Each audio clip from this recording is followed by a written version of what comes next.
Señoras y señores, comunidad universitaria, muy buenos días.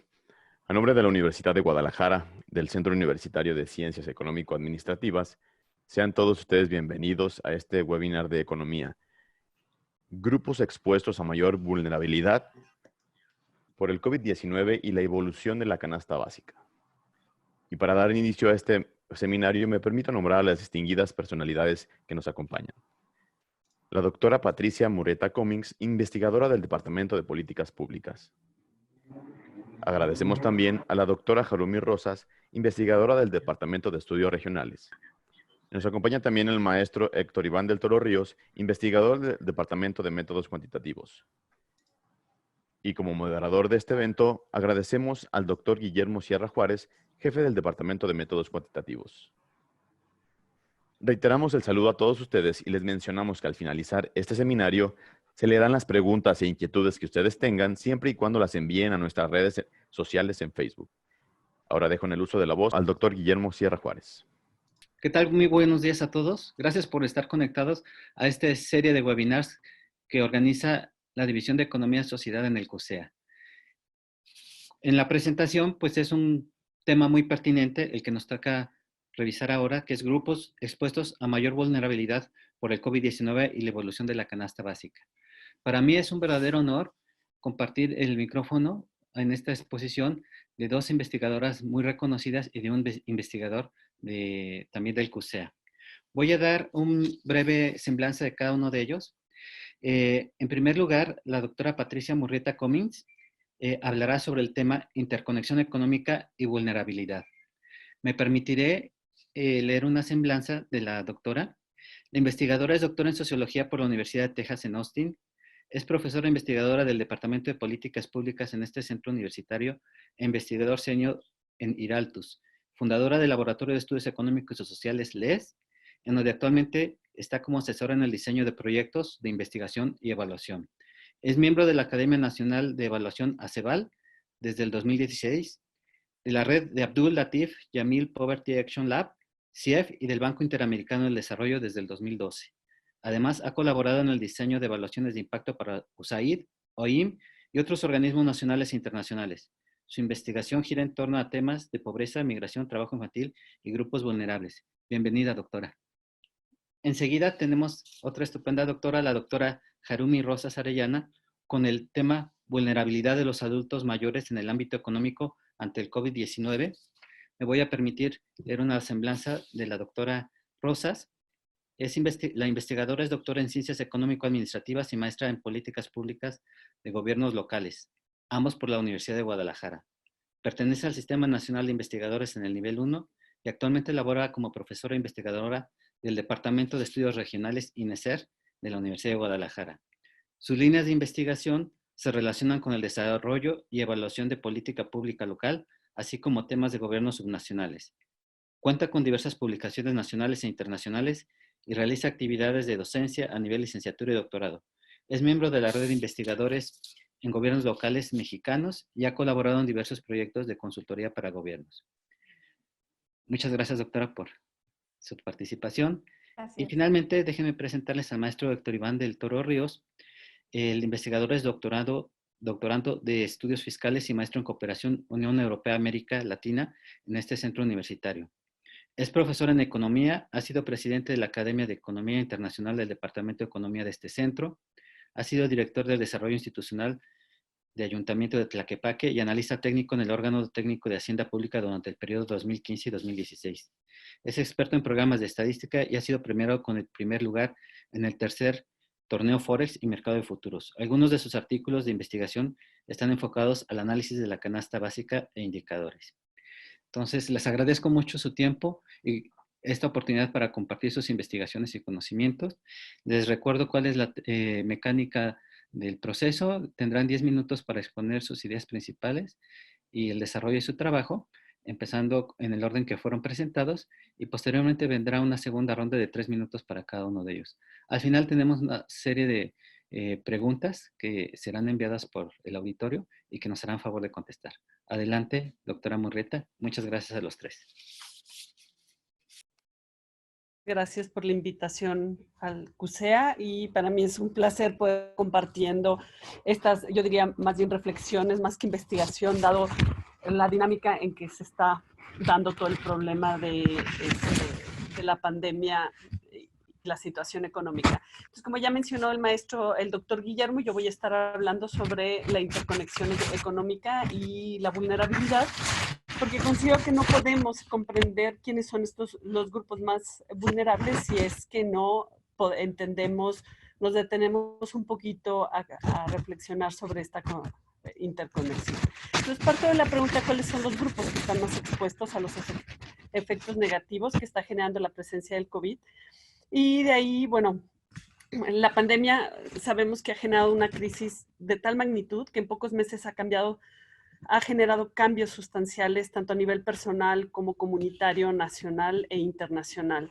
La necesidad de aislamiento para controlar la pandemia nos ha llevado a trabajar, estudiar, atender reuniones y hacer negocios desde nuestros hogares, al menos a quienes tenemos el privilegio de seguir trabajando desde casa, y esto lo voy a subrayar.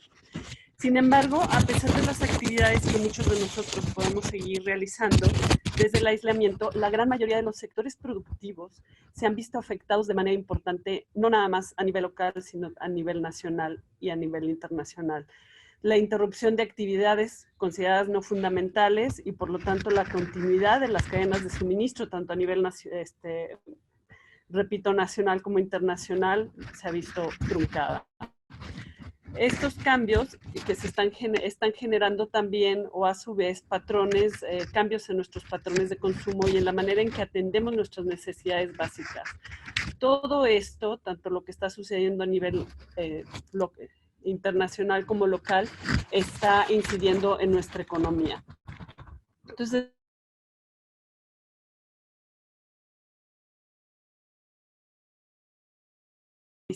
algunas nuevas fuentes de suministro a nivel local. Todos estos cambios, más o menos, están generando desbalances al interior de las empresas y en la relación entre oferta y demanda de mano de obra, lo cual a su vez está incidiendo en los individuos. Se han perdido el costo de muchos productos. El impacto en lo económico y en lo social que está generando la pandemia es innegable. Por lo tanto, con el fin de comprender mejor en la población, en esta presentación hablaré de manera general sobre los procesos que están en la población y cuáles son los grupos más afectados. Pero los efectos que estos impactos pueden tener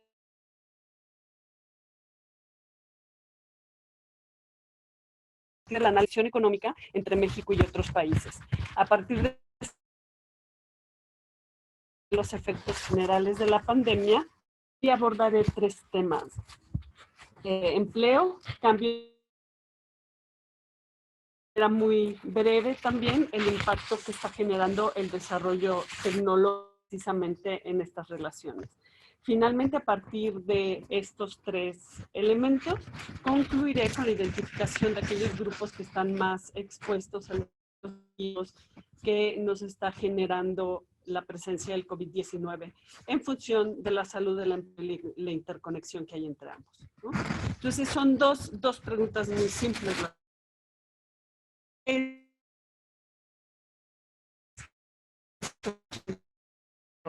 Los efectos. México, no podemos pensar y no vamos a tratar de entender lo que está pasando en México si no entendemos incluso o nos vamos a retomar la dualidad en las cadenas de suministro. O sea, hace mucho que estamos viviendo de cadenas productivas a nivel transnacional y estas cadenas trajeron tanto muchas ventajas como desventajas. Por un lado, han fomentado una mayor disponibilidad de insumos, precios más bajos y mayor rentabilidad.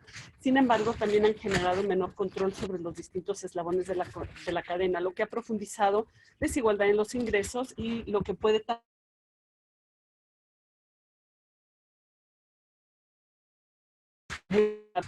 sobre todo en los poco visibles. En este contexto, la pandemia ha generado nuevos desafíos. Si bien ya era un reto importante el manejo de la incertidumbre que causa el consumismo acelerado y cambiante, la presencia del COVID-19 nos ha puesto enfrente un escenario que potencializa esa incertidumbre. O sea, simplemente, para mí el ejemplo más concreto ahorita es lo que sucedió hoy, ¿no? Los datos incluso que ahorita estoy manejando en la presentación se modificaron por completo el día de hoy cuando INEGI anunció impactos actuales. Entonces, no podemos negar que el mercado está cambiando de manera acelerada y que aún hay poca claridad sobre la dirección y la dimensión del cambio. La pregunta clave es quiénes se están quedando fuera en este reacomodo. México es un actor clave, es el país número 12 en la lista de países exportadores y también es el número 12 en la lista de países importadores. Aquí la pregunta importante es qué relación estamos manteniendo con China, además de que China haya sido el origen, o sea, ¿por qué es especialmente importante que China haya sido el origen de la pandemia?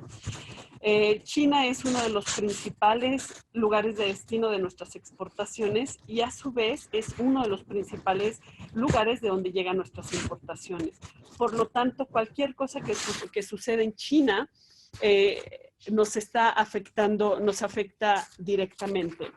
La interrupción de las cadenas de suministro en China afectó a la producción en México desde un inicio, o sea, los 2-3 meses de que había empezado la recesión, bueno, se habían empezado a cerrar las fábricas en China. En México ya estábamos viendo algunas consecuencias de la falta o de la imposibilidad de estar importando insumos desde China concretamente. ¿Cuáles son los efectos de esta interconexión tan fuerte, de estas exportaciones e importaciones que se están viendo limitadas? Yo mencioné que iba a hablar de manera muy rápida, digo, 10 minutos me obliga como a ir de manera acelerada, ya lo retomaremos después en preguntas y respuestas, pero hay efectos muy concretos en materia de empleo. En la medida, primero se dio una caída en los ingresos de las empresas que vimos en los primeros meses. En algunos casos se dieron ajustes en los salarios y ajustes en las horas de trabajo. En los peores escenarios ha habido quiebras económicas y por lo tanto ha habido pérdidas laborales. Estas pérdidas laborales han llevado también a un incremento de la informalidad en los casos que se ha podido, y este aumento en la informalidad ha llevado también a la falta de protección de las personas, ha llevado a mayor vulnerabilidad por salud porque tienen que salir, en fin, estamos viendo impactos fuertes en términos de aumento de la informalidad, de riesgo de la gente por salud y por la pérdida de estos trabajos, empleos formales. En abril se estimaba una pérdida de 4.10% de empleos formales si la crisis era del corto plazo y de 14% si era de largo plazo. Las estimaciones ya nos estará hablando posteriormente, pero creo que las estimaciones actuales son bastante más alto. Incluso para el estado de Jalisco, nada más de febrero a marzo, la caída en el empleo en la rama textil, en la confección de prendas de vestir, zapatos, y sobre todo en materia de alojamiento de hoteles, bueno, fue bastante fuerte. Entonces, bueno, el impacto en el empleo es completamente innegable. Ahora, si a la caída del trabajo informal, además le sumamos el problema del distanciamiento, que bueno, a final de cuentas ahí es una causa-efecto, pues el impacto va a ser peor y empieza a ayudarnos a perfilar quiénes están siendo los más afectados. La primera pregunta, ¿pueden o no pueden las personas continuar con su trabajo en este contexto de distanciamiento social? Quienes puedan hacerlo van a ser menos afectados. Quienes no puedan mantener un distanciamiento social, pues van a ser los grupos más vulnerables o los grupos más golpeados. El segundo elemento que nos permite empezar a identificar quiénes están siendo los más perjudicados, pues es qué tan rápido podemos regresar a nuestras actividades. Si en general, lo que se está encontrando, pues las personas más afectadas son aquellas en general que tienen menor nivel educativo, menores ingresos y menores posibilidades de tener recursos o actividades que permitan compensar la pérdida del empleo o el aislamiento. Y Doctora estas generalmente Murrieta, son personas... me gustaría invitarla a continuar en la segunda fase de la presentación. Perfecto, ok. Y dejamos para la segunda la parte de los hábitos. Muchas gracias. Déjenme dejarles de... Ay. Doctora Harumi, por favor. Hola, ¿qué tal? Buenos días. Bueno, primero quisiera agradecer a las autoridades universitarias de CUSEA por este espacio, así como todo el equipo de la División de Economía y Sociedad por estos esfuerzos. Yo voy a hablar un poco, tratando de recuperar algunas ideas sobre los efectos del COVID en los adultos mayores como un grupo vulnerable. Distintas investigaciones y análisis que han surgido en los últimos días nos han dado cuenta de cómo esta crisis por el COVID nos apunta hacia tener efectos negativos en términos del desempleo. Se va a incrementar el desempleo, se va a incrementar el porcentaje de población que vive en pobreza y estos efectos pues, van a ser mayores en los grupos vulnerables.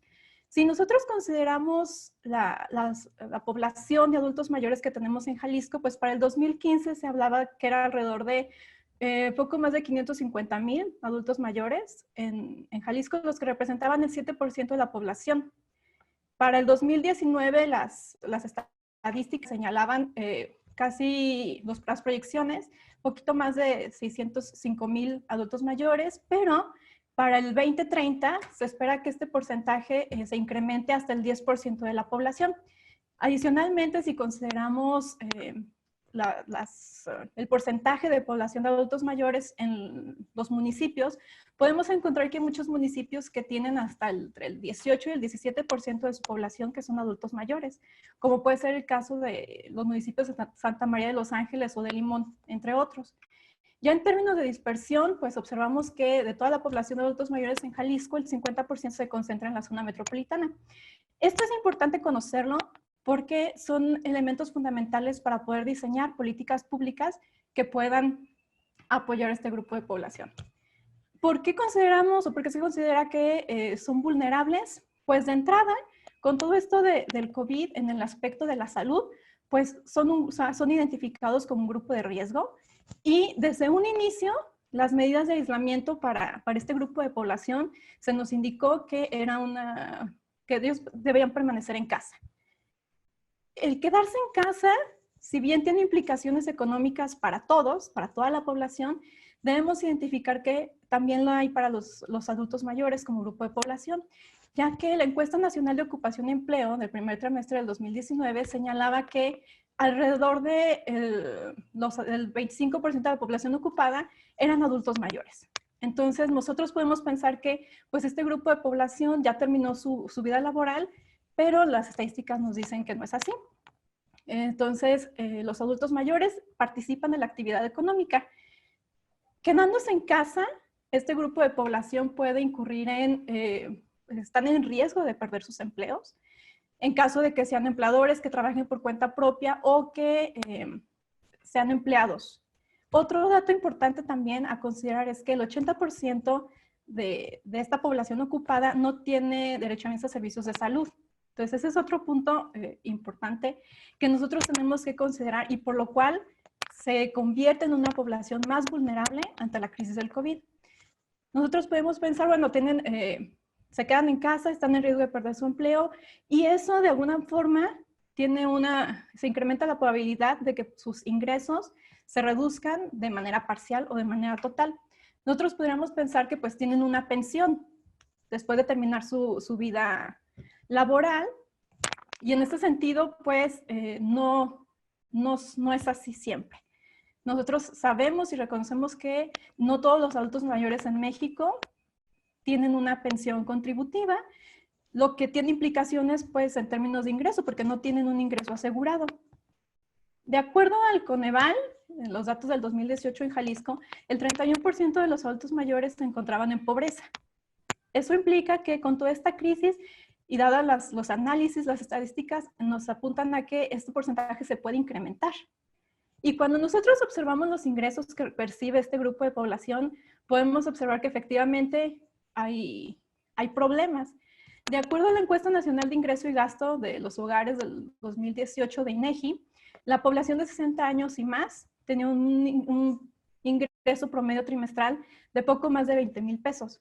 Ya en términos mensuales son casi 7,000 pesos. Es un ingreso bajo cuando lo comparamos incluso con otros grupos de población. Pero esto todavía se agrava más cuando consideramos las brechas de género, porque las mujeres, considerando también el ingreso promedio, perciben 4,500 pesos mensuales aproximadamente, un poquito más. En cambio, los hombres perciben alrededor de 9,000, poquito más de 9,000 pesos mensuales en promedio. Entonces vemos cómo los hombres perciben más el doble de lo que perciben las mujeres como un ingreso promedio mensual. Si nosotros consideramos adicionalmente que las estadísticas del 2015 señalaban que el 43.10% de las mujeres de 60 años y más pues estaban separadas, divorciadas o eran viudas, y el 9.64% eran solteras. Entonces estamos identificando que esta brecha entre hombres y mujeres en términos de ingreso es muy, muy grande y es algo que se tendrá que solucionar. En algunos otros países, los programas sociales tienen diferencias en términos de la edad en la que un adulto mayor puede ingresar al programa. En el caso de México no es así. Entonces, bueno, son ideas que nosotros tenemos que ir considerando. También podríamos pensar, bueno, si bien no todos tienen una pensión contributiva, pues también existen todos estos programas de gobierno que los apoyan a los adultos mayores, pero de acuerdo a la Encuesta Nacional de Ocupación y Empleo, solamente el 43% de los adultos mayores recibían un apoyo económico del gobierno. Entonces, todas estas estadísticas nos apuntan a que realmente los adultos mayores son un grupo muy vulnerable ante toda la crisis del COVID-19, porque está en riesgo su empleo. Hay también un riesgo muy alto en cuanto a sus ingresos. Sus ingresos ya son bajos y aún así esta crisis pues implica que se puedan reducir todavía más, ya sea de manera parcial o de manera total. También hay problemas en el acceso a los servicios, derecho a bien a los servicios de salud. Los ingresos son bajos y las brechas entre hombres y mujeres son muy grandes y no todos reciben apoyos del gobierno, como podríamos pensar. Ahora, ¿qué tipo de apoyos de gobierno se pueden acceder? Pues el más común y que todos podemos identificar, pues es el programa federal Pensión para el Bienestar de las Personas Adultas Mayores, en donde les otorgan un apoyo de 1,310 pesos mensuales. Y dada esta crisis del COVID, se anunció en marzo que iban a recibir la entrega adelantada. Entonces, en este mes recibieron 5,240 pesos. Estos apoyos correspondían a marzo, abril, mayo y junio. ¿Qué significa esto? Efectivamente, fue un gran apoyo el que recibieron en marzo, pero ya no van a recibir ningún apoyo hasta julio.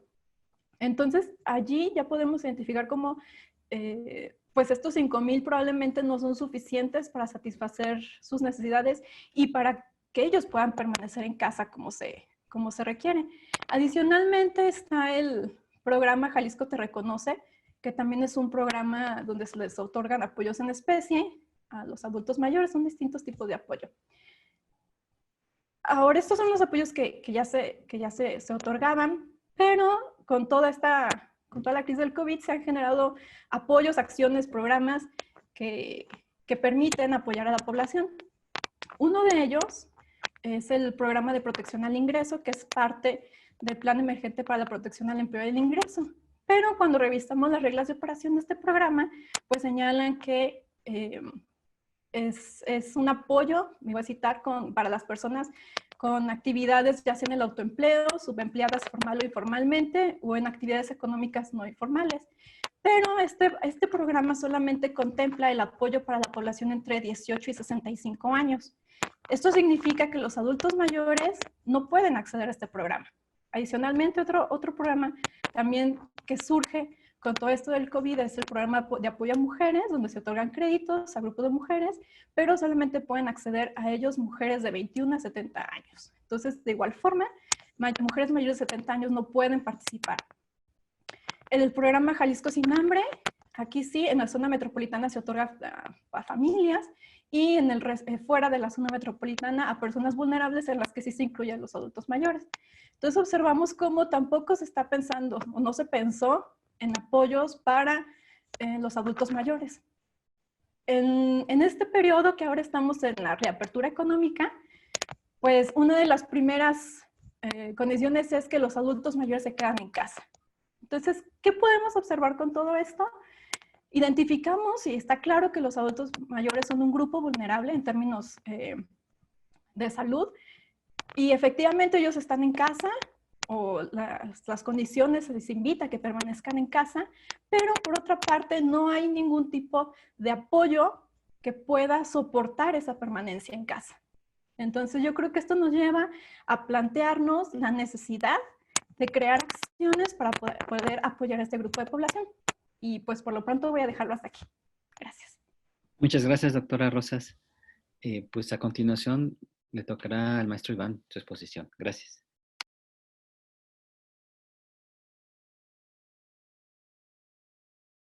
Muy buenos días.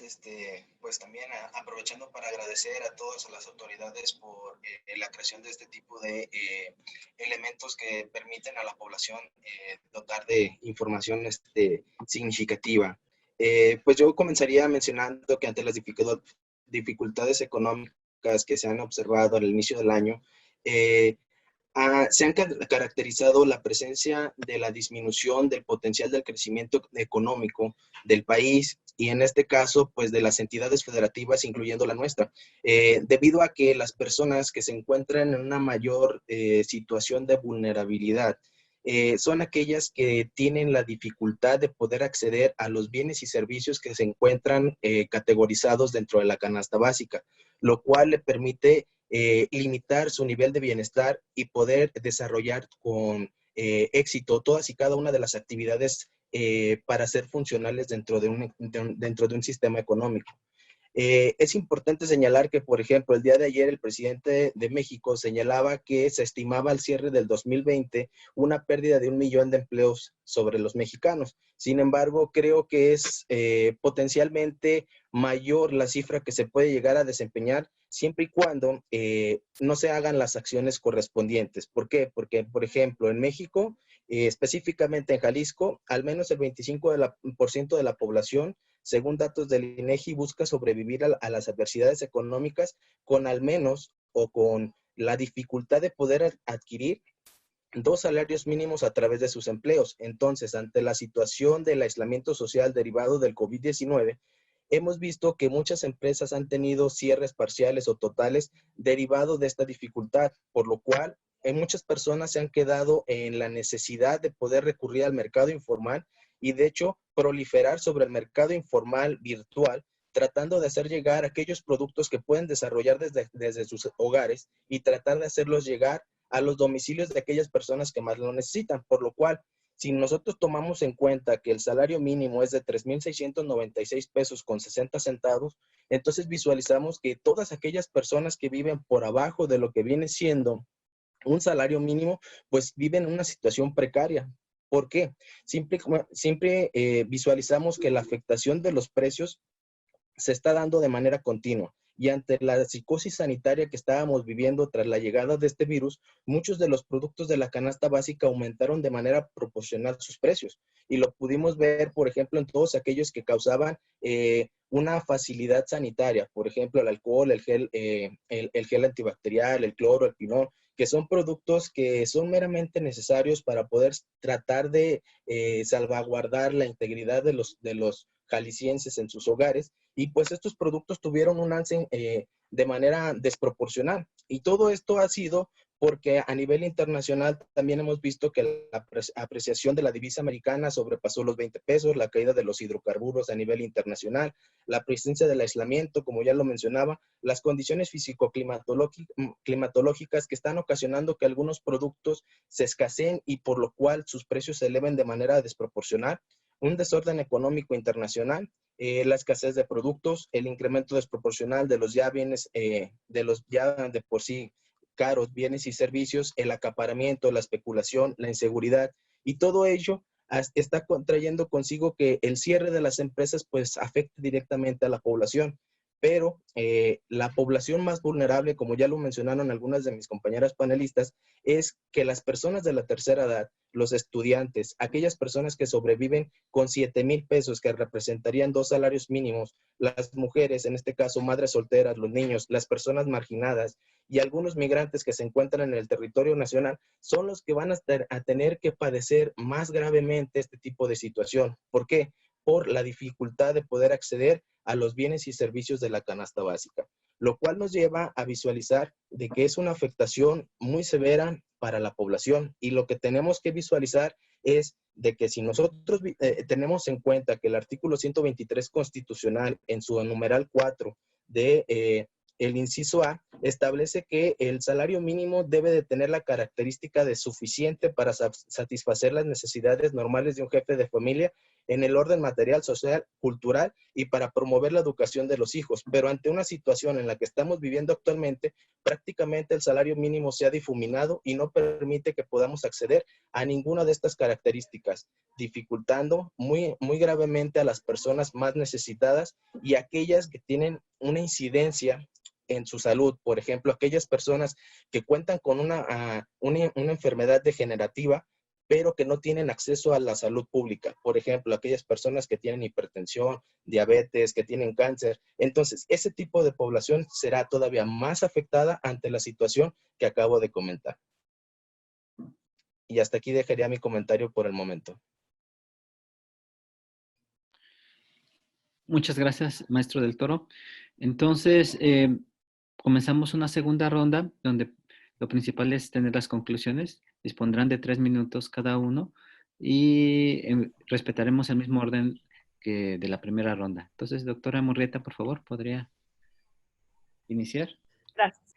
Bueno, yo lo que quisiera y hacia donde quería llegar con todo esto es, hay un sector, sobre todo si queremos pensar en los grupos más vulnerables en el largo y mediano plazo, es importante que nos enfoquemos también o pensemos un poquito en los cambios que se están dando pues a nivel de las empresas, a nivel de las cadenas de producción, es decir, qué hábitos se están dando ahorita, se están cambiando y van a quedarse. Por ejemplo, tenemos una empresa como Walmart donde empieza a sustituir algo que ya se venía dando, o sea, ya venía metiendo robots, por ejemplo, para limpiar o para acomodar los estantes en sus tiendas, principalmente en Estados Unidos. La pregunta sería, ¿eso va a llegar a México? ¿En qué tiempo y en qué condiciones va a llegar a México? Y si este aceleramiento tecnológico que ya se venía dando va a impactar también en México, ¿a quiénes son a los que más va a impactar? Entonces, además de todos los grupos que ya hemos mencionado, va a haber todavía un grupo que va a ser fuertemente afectado al ser sustituido por toda la parte de la tecnología. Entonces, creo que es uno de los grupos en los cuales tenemos que centrarnos, tenemos que pensar un poquito más y pues tenemos que darle seguimiento a lo largo del tiempo, ¿no? Lo mismo está pasando con otras tiendas donde están sustituyendo las ventas presenciales por las ventas en línea. Si ya están cambiando por sistemas automatizados, pues ¿quién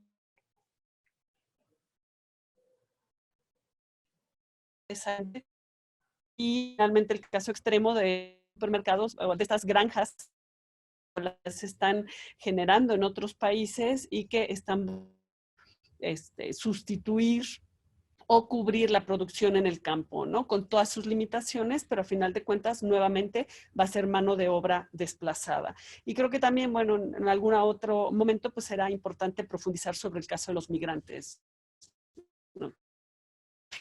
Aún más vulnerable dentro de los vulnerables por todas las carencias que tienen, ¿no? Entonces, con eso terminaría ahorita la segunda participación. Gracias, doctora Murrieta. A continuación, la doctora Rosas hará la conclusión de su trabajo. Gracias. Bien, gracias. Bueno, yo voy a continuar con la última idea que dejé, que es esta de la necesidad de poder tener programas, acciones que apoyen a los adultos mayores. Efectivamente, son un grupo en riesgo y todos los protocolos y las indicaciones nos señalan que deben permanecer en casa. Pero nosotros necesitamos reconocer que la situación económica del país requiere, y ellos lo señalan, ellos participan en la actividad económica. Entonces necesitamos proporcionar los incentivos adecuados para que ellos puedan estar en casa, para protegerlos al ser un grupo de riesgo, y necesitamos programas sociales que puedan complementar los apoyos de los gobiernos federales. Comúnmente las políticas que se hacen en el estado o en los municipios se convierten en eso, en un complemento de la política social federal. Entonces necesitamos pensar que por el momento, como esta crisis pues no va a terminar este mes, entonces nosotros debemos de considerar que desde ahora necesitamos empezar a diseñar las acciones con las cuales vamos a apoyar a este grupo de población de aquí a diciembre o en el siguiente año también, porque no es algo que va a terminar pronto, entonces necesitamos considerar esos elementos. También es muy importante y requerimos detectar cuáles son las necesidades de los adultos mayores para saber de qué forma apoyarlos. Porque generalmente cuando no estamos considerando, cuando estamos diseñando política pública y no consideramos una caracterización adecuada de la población, entonces podemos generar políticas que no van a, realmente no van a tener un efecto adecuado, no van a ser un apoyo. Entonces necesitamos saber de qué forma podemos apoyar a los adultos mayores. Y de igual forma, crear mecanismos también para hacerles llegar estos apoyos, porque como se observa, hay otros municipios que tienen altos porcentajes de población que son adultos mayores. Entonces también habría que pensar en toda esta población que está fuera de la zona metropolitana y a la cual se requiere apoyar. Será todo, gracias. Muchas gracias, doctora Rosas. Entonces, pues la verdad, temas muy interesantes, temas muy oportunos en la situación en la que estamos viviendo. Pues yo invitaría al auditorio si todavía tiene alguna pregunta o alguien quisiera agregar algo más de sus exposiciones, comentar algo que por el tiempo se les haya interrumpido, alguna cosa que alguien quisiera agregar. ¿Alguno de ustedes tres? Va todavía la exposición final del doctor del Toro y después pasamos a eso. ¿Sale? Perfecto. Pues retomando a manera de conclusión, se deben de hacer medidas contundentes con la finalidad de poder ocasionar que este tipo de problemáticas no tenga una repercusión directa en la economía del Estado ni la del país.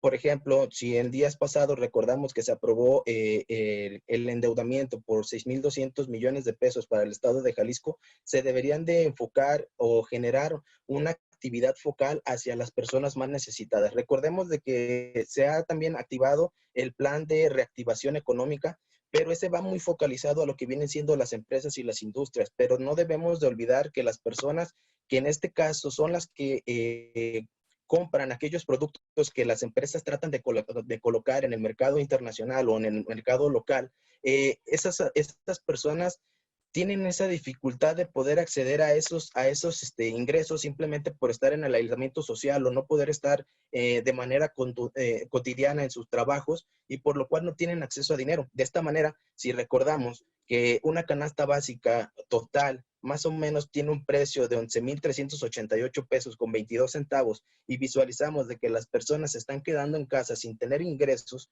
por lo tanto, cada vez está dificultando más el bienestar de las personas a no poder satisfacer de manera óptima todas y cada una de sus necesidades. De esta manera, yo propondría que se hicieran medidas efectivas para apoyar a la población, para no dejar que se queden en una situación vulnerable. Y con esto terminaría mi comentario. Muchas gracias, maestro del Toro. Les comentaba previamente que con la finalidad de alentar un poquito a la audiencia a hacer preguntas, todavía no tenemos muchas. Si hay alguno de ustedes que quiera agregar algo más en sus exposiciones.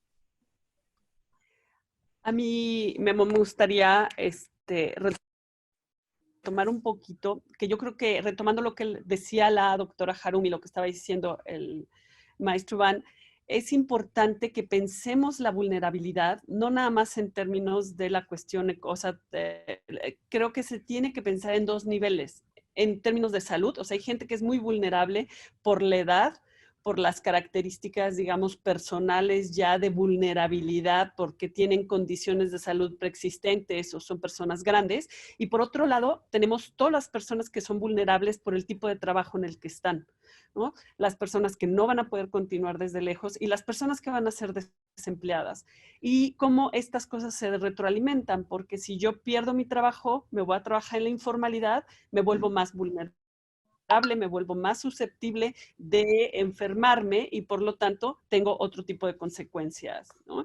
En ese sentido también yo creo que una de las poblaciones que no hemos hablado y también tiene que ver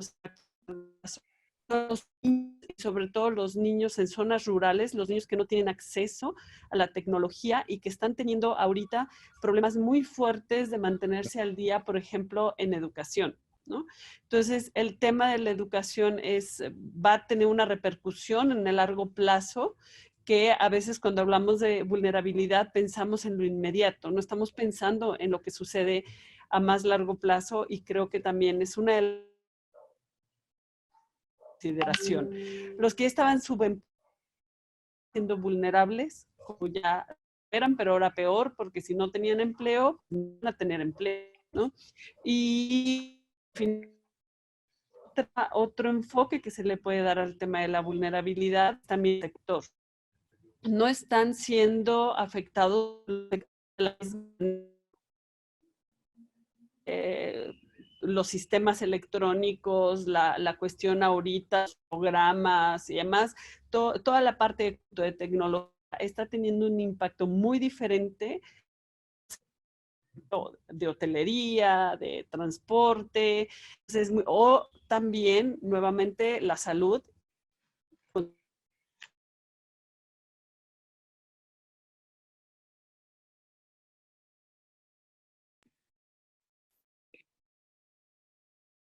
Muy bien, no sé si la interrumpa, doctora. Llegó una pregunta del doctor Alejandro Alarcón y su pregunta dice, ¿cuáles creen que sea la nueva normalidad en diseño e implementación de políticas públicas para grupos vulnerables? No sé si alguno quiere levantar la mano, hacer algún comentario sobre esto. Perdón, me desconecté, pero adelante. No sé si alcanzaste a escuchar, Pati. Bueno. Se desconectó, te oigo. Les comentaba que llegó una pregunta del doctor Alejandro Alarcón y es, ¿cuál creen que sea la nueva normalidad en diseño e implementación de políticas públicas para grupos vulnerables? Entonces, si alguno de ustedes cree que puede tener alguna respuesta a esto, adelante.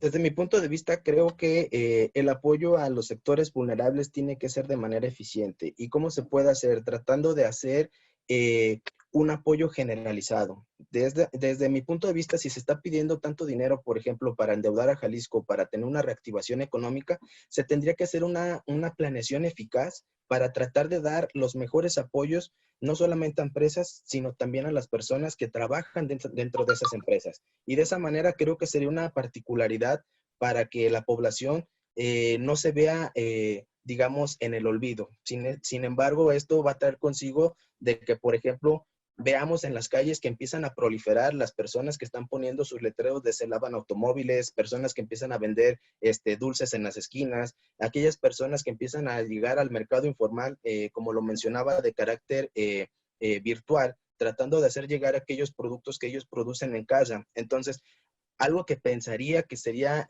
fácil para apoyar a la economía familiar actualmente sería de que el gobierno, por ejemplo, municipal, no le quitara sus productos a las personas que empiezan a tratar de activar su economía, porque recordemos que esta parte vulnerable que no tiene la facilidad de tener un salario diario, no van a poder tener fácilmente una retroalimentación económica para poder satisfacer sus necesidades a través de la compra de bienes y servicios. Entonces, creo que esa sería una parte importante que debería de tomar el gobierno municipal para tratar de apoyar a la población más vulnerable. Muchas gracias, maestro. Doctora Harumi. Bueno, yo creo que en esta nueva normalidad que se nos plantea, lo que vamos a necesitar son políticas públicas más integrales. ¿A qué me refiero con esto? Por el momento, al menos en Jalisco, se nos ha presentado la propuesta de las acciones para la reapertura económica, pero hasta el momento no se nos ha presentado toda la batería de programas y políticas sociales que tendrían que acompañar a la parte de la reactivación económica. Entonces, nosotros en esta, como lo acaba de señalar el doctor, entonces el maestro, nosotros nos podemos identificar cómo hay una tendencia hacia la atención de la parte económica. Efectivamente, es muy importante, pero no podemos descuidar los otros sectores. No podemos descuidar la atención que se le tiene que dar a los grupos vulnerables y sobre todo la necesidad de que estas políticas sean más amplias, pero también sean congruentes y sean integrales para apoyar a los distintos sectores, porque estamos considerando también que hay muchos hogares en donde las vulnerabilidades que señalaba la doctora Patricia, pues de alguna forma también terminan, se vinculan entre sí. Entonces podemos encontrar hogares donde se presentan situaciones muy complicadas en términos económicos y necesitamos generar una batería más fuerte de programas sociales que puedan compensar eso. Muchas gracias, doctora Rosas. Hay una pregunta para la doctora Murrieta, la hace Fernanda Orozco y dice, ¿cómo afecta esta contingencia a grupos de población de por sí vulnerables como las personas en situación de calle, tanto a corto como a largo plazo? ¿Y qué se puede hacer al respecto? ¿Sí me escuchó, doctora Murrieta? Sí. Bien, la conexión, definitivamente estamos hablando de un grupo aún mucho más vulnerable, que siempre ha sido vulnerable y ahora es peor porque además mantiene en aislamiento. Es un grupo que sigue y va a ser un grupo que sigue con riesgo de estar refugiando y que no tiene tampoco empleo. O sea, si no hay empleo para lo formal, menos va a haber empleo para alguien que está en la calle. Yo creo que sí a los cuales hay que ponerle mucha atención. Pues fuera de las organizaciones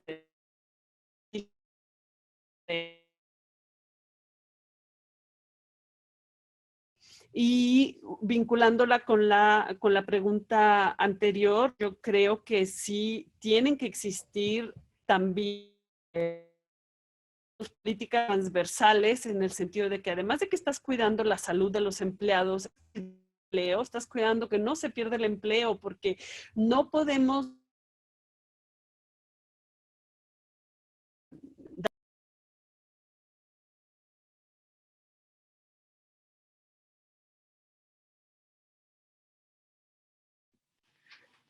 Parece que perdimos contacto momentáneamente con la doctora.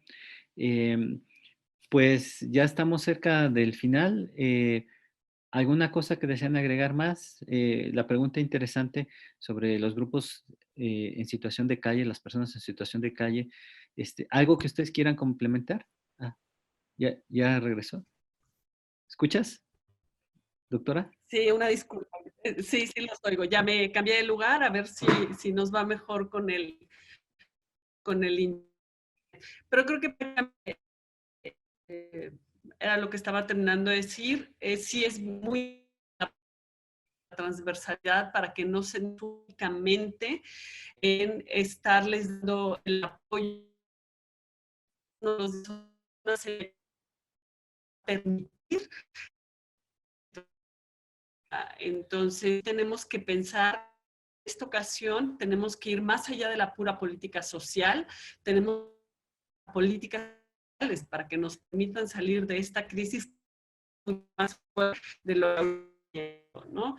Entonces, tanto con grupos como niños de la calle, como con personas de la tercera edad, se tiene que pensar ya en propuestas mucho más integrales, como decía Harumi, flexibles y responsables. Muchas gracias. No sé si nos queda como un minuto para cerrar. ¿Alguien quiera comentar más la misma pregunta, doctora Harumi? Bueno, nada más también para complementar un poco lo que señalaba la doctora Patricia, es esta necesidad de tener muy buena planeación, porque necesitamos tener acciones de corto, mediano y largo plazo para los distintos grupos de población y en los distintos ámbitos. Entonces, necesitamos empezar a plantear qué es lo que necesitamos, cuáles son las necesidades más urgentes para comenzarlas a atenderlas de inmediato, pero a la par tenemos que estar pensando en el mediano y en el largo plazo para poder tener una buena atención hacia la población vulnerable. Muchas gracias. ¿Algo más que quieran comentar? Estamos ya sobre el tiempo. Pues, a ver, déjenme ver si llegó alguna pregunta más. Hay un comentario de Augusto Ricardi. Dice, posiblemente sumaría segmentar entre medio urbano y rural o tamaños de localidad en el análisis sobre el entendido de que el perfil de la pobreza multidimensional y la modalidad en que es experimentada la pérdida de activos por parte de la población de personas adulto mayor diferiría en uno y otro medio. Es más bien un comentario que hace el doctor Augusto Ricardi. ¿Sí? Pues agradezco mucho su participación. Fue un honor poder moderar sus puntos de vista, sus opiniones y sus ideas. Les agradezco mucho su participación, su tiempo. En nombre del CUSEA, de la División de Economía. Gracias también a Gema, que hizo la parte operativa CTA. Y pues quedamos en contacto también. Pueden encontrarlas en los correos institucionales por si alguien quiere seguir teniendo contacto con ustedes. Muchas gracias